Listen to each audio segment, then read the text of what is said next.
How many poles are on an infinity wound configuration coil? This is a true infinity where I've gone from around and around and around and around a jig to create an oversized infinity coil. I did this so that I could find out how many poles an infinity coil has.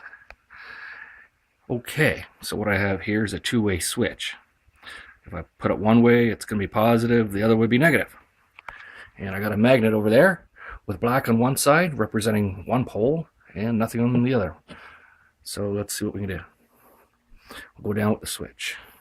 I pushed it away. I flip it over.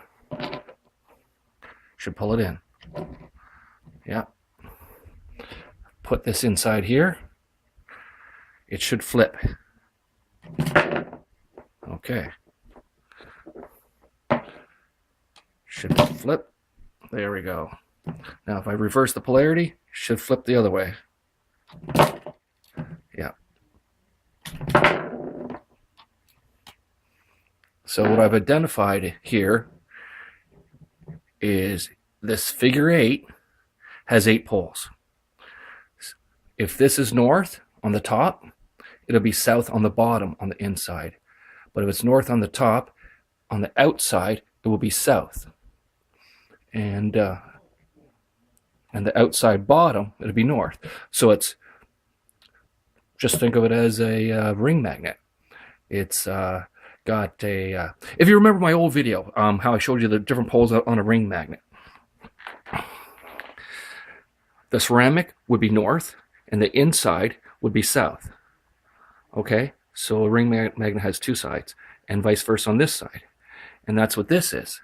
It is like having two ring magnets in one.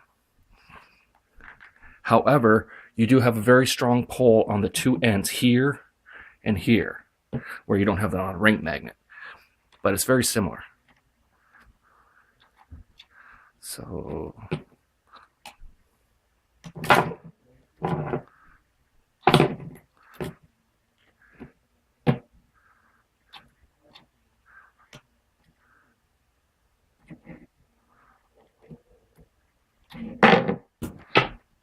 yeah, so that's pretty cool. So what's the purpose of this? Well, I wanted to see where the poles were because I wanted to see if I could create a generator that might have some low lens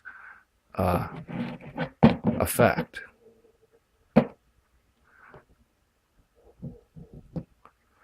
So let's try this with the magnets. So it's loving it that way. Try it the opposite way. It's not loving it.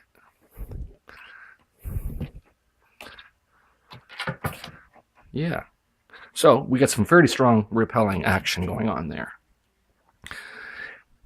Also, think of it as a magnet being north and south at the very top and the very bottom.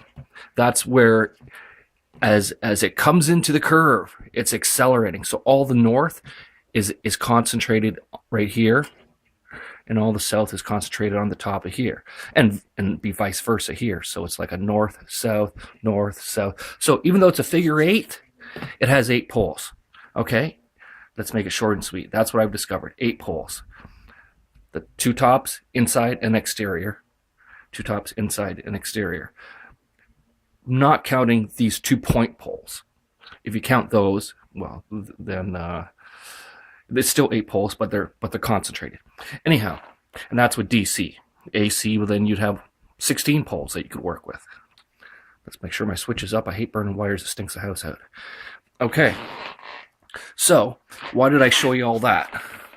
Well, because I wanted to make a generator, but then since I threw some stuff together, I thought, well, hey, maybe I can make a motor, a pulse motor using that kind of theory.